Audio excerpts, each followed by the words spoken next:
Productivity was very low, और जो area जिसके अंदर फसल उगाई जाती थी that was very very low. So ये दोनों चीज़ें हमारे यहाँ बहुत कम थी।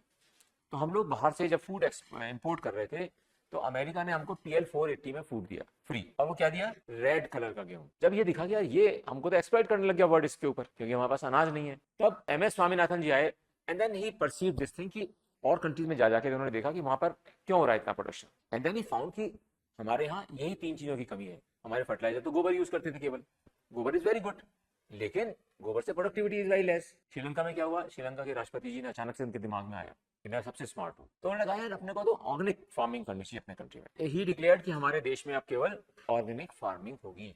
ऑर्गेनिक फार्मिंग की तो जो प्रोडक्शन था वो इमीडिएटली 40% कम हो गया। तो जो उनकी रिक्वायरमेंट थी उसको तो मीट करने के लिए कोई पॉसिबिलिटी नहीं रही, और हाहाकार मच गया।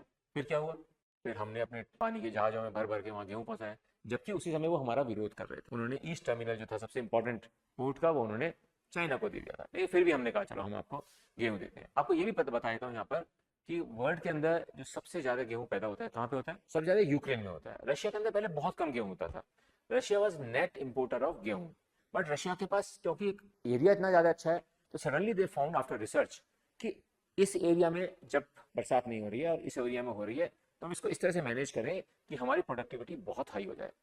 And with in 5 years they became net exporter of wheat. So world में अब सबसे बड़ी वीट सप्लायर रह गए रशिया और यूक्रेन।